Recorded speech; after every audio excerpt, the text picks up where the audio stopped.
Vi har så skulle lave en video af vores fremlæggelse, og det vi vil komme ind på i vores fremlæggelse er for det første målgruppeanalyse, og så kommer præsentation af hjemmeside, og under det der vil vi fortælle om flowchart og storyboard, og så kort om vores hjemmeside, layout, farver, typografi og sprog, og så til sidst der vil vi så komme med vores konklusion.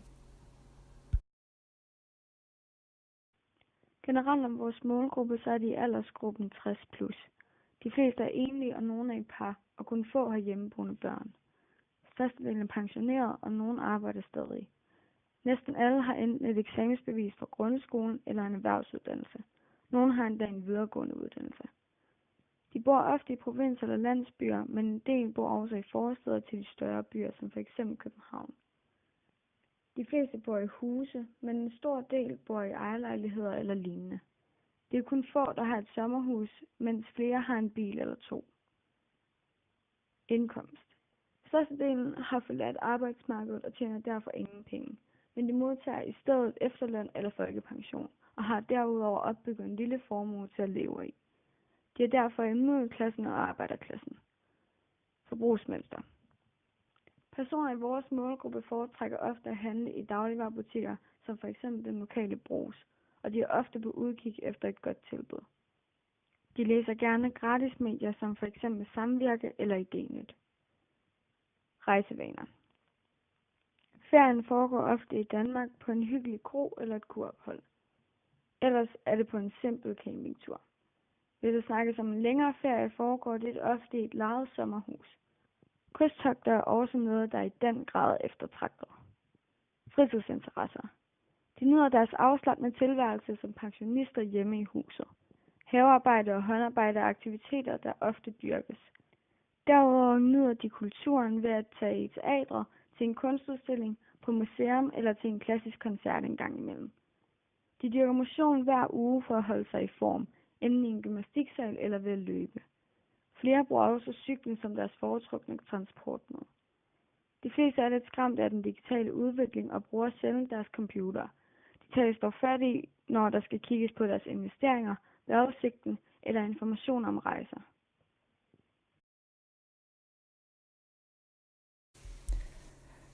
Så har vi vores flowchart, og der hvor vi gerne vil starte, det er så vores forside.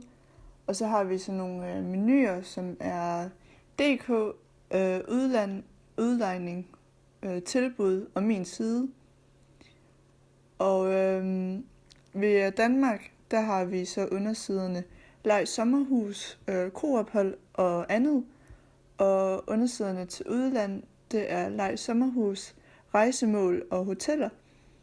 Og undersiderne til udlejning, det er leg i Danmark, eller udlej selv, udlej i udlandet. Og så har vi undersiderne til tilbud, som er sidste chance og afbudsrejser. Og så under min side, der har vi så siderne bestilte rejser, dine oplysninger og dine udlejninger. Som forberedelse til vores hjemmeside lavede vi ud af et flowchart et storyboard til både vores forside og vores underside. Ved forsiden valgte vi til at starte med, at vores logo det skulle sidde i øverste venstre hjørne. Derover valgte vi, at vi ville have en menu øverst, hvor der skulle være et link til vores forside og til vores undersider. På forsiden tænkte vi også, at vi ville have billeder, hvor vi ville have tekst til og link til nogle af vores undersider. Det kunne for eksempel være til en rejse til udlandet eller et tilbud. På den måde reklamerer vi for de rejser, vi har tilbud. På forsiden ville vi også have en beskrivelse af vores hjemmeside, så man ikke var i tvivl om, hvad det handlede om. Vi valgte også at fokusere på vores farver allerede på dette tidspunkt, og vi valgte blå og orange. Dette vil vi komme tilbage til senere, hvor vi snakker om farverne. På vores storyboard til undersiden kan man se, at vi igen har vores logo i øverste venstre hjørne og en menu, hvor der er et link til forsiden og vores undersider. Derover valgte vi, at vi ville have, så man kunne linke sig ind på rejser, der var billige, eller så man kunne finde afbudsrejser under sidste chance. Derover vil vi igen reklamere for nogle af de rejser, vi har tilbud. Vi lader sætte billeder ind og skrive, hvor rejsen går til og hvor meget det vil koste. Kort om vores hjemmeside, så valgte vi, at vi ville kalde den Suna. Tuna er et pigenavn, som betyder sol på islandsk. Vi mener, at sol er passende, da flere ferier går til de varme lande. Derover rejser man ofte, når at det er sommer. Solen anses også som en livgiver, der giver energi, hvilket også er det, vi mener, en rejse bør gøre, nemlig give energi til den hverdag, man ellers lever. Så vil jeg gerne fortælle lidt om layout, og det første det er forsiden, og vores forside den er bygget op sådan, at vi har menuen øverst vandret, og det har vi valgt, fordi at det gør det lettere at overskue, og vores målgruppe er en målgruppe i alderen 60+, og den nye teknologi og internet er stadig nyt for dem, og som vi sagde i vores målgruppeanalyse, så er de ikke særlig glade for den nye teknologi. Så vi har valgt, at vores hjemmeside skal være så simpelt muligt, så de altså godt kan finde rundt på hjemmesiden, uden at det bliver helt forvirret. Under vores menu, der har vi så et lille dia-show, som indeholder små dias med, hvad vores hjemmeside generelt handler om, og hvad vi har. Og vi har valgt, at vores første dias, det skal være et af rejsemålene, som man kan tage hen, og som i det her tilfælde, så har vi valgt, at det skal være Skagen. Og så viser vi på et andet dias, at vi sælger et rigtig godt tilbud. Og det har vi også gjort, fordi at vores målgruppe, de går rigtig meget op i sådan noget som tilbud, og det skal helst være billigt.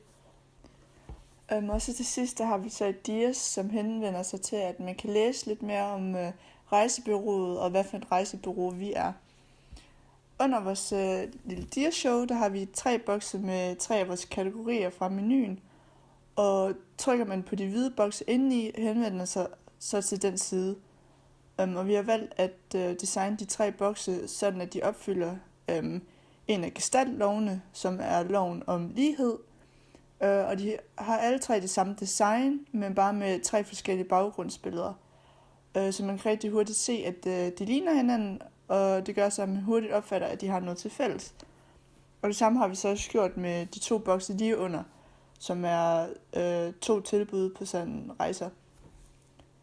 Og de 3 første bokse opfylder også loven om forbundethed, da de ligger på samme linje, og det samme gør de 2 næste bokse, og så de 2 aller sidste bokse. Og det, at de opfylder denne lov, det gør også, at man opfatter, at de er forbundet, og at det har noget med hinanden at gøre, hvilket de også har. Fordi de 3 første bokse, det er nemlig 3 forskellige kategorier, og de 2 næste bokse, det er 2 tilbud, og så de 2 sidste bokse, det er sådan nogle bokse, der kan give en mere info om sådan bestemte ting. Og så har vi valgt at designe vores hjemmeside, så man læser og opfatter hjemmesiden rigtig hurtigt og let. Og det har vi, fordi vores målgruppe, som sagt, ikke er vant til internettet og den nye teknologi. Så det skal helst være sådan systematisk, og det skal være let at finde rundt i. Så vi har delt det op systematisk med gestaltlovene, gør så, at læserne de kan finde rundt på hjemmesiden uden hjælp, og at det ikke sådan bliver forvirrende at finde rundt i. Så har vi layout til vores underside, og der har vi valgt, at det skal være vores kategori, der hedder tilbud, og under vores side, der så hedder tilbud, der har vi så valgt, at den skal bygges op så simpelt og overskueligt muligt, ligesom den anden. Og vi har igen valgt, at der skal være sådan en form for system i den måde, vi bygger det op på. Vi har så valgt, at det første, man skal se, når man går ind på siden, det er sådan et billede, og så en lille tekstboks, der fortæller om, hvad den her side den handler om. Og scroller man så ned ad siden, så kommer der 2 knapper, man kan klikke på, som så er vores 2 undersider til den her side. Og den ene, det er afbudsrejser, og så den anden sidste chance. Scroller man længere ned, så er siden bygget op sådan, at der kommer sådan en stribe med en overskrift. Og så lige under, så kommer der nogle tilbud på rejser. Og boksene og placeringen af billedet, der har vi valgt at designe helt ens, da det skaber den der lighed, så læseren opfatter, at de har noget til fælles, hvilket de jo så har, hvilket er, at de alle sammen er tilbud på noget, og de ligger alle sammen på linje og helt ens, og opfylder så gestaltlovene om lighed og forbundethed.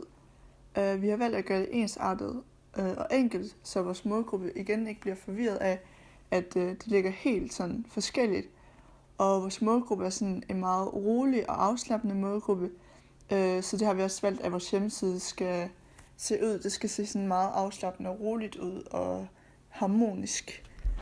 så det ikke bare ligger sådan helt rundt omkring og helt uroligt og forvirrende. Når det kommer til farver, så valgte vi, at vores side skulle være meget enkel, da vores målgruppe ikke er nogen, der nødvendigvis er de store brugere af internettet. Farven hvid, som er i baggrunden på siden og er den mest dominerende, symboliserer enkelhed og anses derudover også for at være perfektionens farve. Udover den hvide farve har vi valgt at fokusere på farverne blå og orange. Farven blå symboliserer blandt andet fred, ro, samhørighed og komfort, og vi mener netop, at disse er følelser, man skal have, når man er på ferie. Farven orange symboliserer opmuntring, varme, energi og glade dage, og vi mener lige netop, at det er disse ting, man skal have ud af at være væk hjemmefra på ferie. Farverne blå og orange symboliserer de gode ting ved at rejse og taler til netop vores målgruppe ved at fokusere på samhørighed, komfort, ro og energi, som vores målgruppe lægger vægt på, da de har en rolig tilværelse, men samtidig er aktive. Derover er farverne kontrastfarver og komplementerer derfor hinanden. Typografi og sprog. Typografi, der har vi så valgt, at vi på vores begge sider har brugt grotesk skrift for det meste. Der er ikke så meget brødtekst på hjemmesiden, og der er især mange overskrifter på hjemmesiden, så derfor har vi også valgt, at det skulle være grotesk skrift. Vi har dog brugt en antikva-skrift til vores stigershow, da der ligesom er en lidt længere tekst, der skal læses der. Og antikva-skriften, den gør så, at det er lettere for læseren at læse sådan en tekst, og da det også er et stigershow, skal man så også kunne nå at læse, hvad der står. Og det hjælper antikva-skriften så med. Og farverne på vores skrift har vi gjort sådan, at der er kontrast mellem billede og skrift, så det altså er tydeligt at læse. Og da vores målgruppe er 60+, så skal det i hvert fald være tydeligt, hvis man skal kunne læse det. Og vi har derfor så også gjort sådan, at når der har været en lys baggrund, så har vi brugt en mørk og stærk farve til skriften. Og når der så har været en mørk baggrund, så har det så været en lys og så også stærk farve i skriften. Og det gør det så, at det bliver tydeligt at læse. Så har vi sprog, og vi har valgt, at sproget på vores hjemmeside selvfølgelig skal være på dansk, da det ikke er en international hjemmeside. Vi har også valgt, at sproget i det, vi skriver, skal være meget klassisk dansk, uden sådan slang og så videre. Da vores målgruppes generation ikke er helt med i det moderne dansk med slang og så videre. Så derfor er det sådan meget klassisk dansk, som alle kan forstå. Som konklusion valgte vi at lægge mest fokus på, at det skulle være nemt.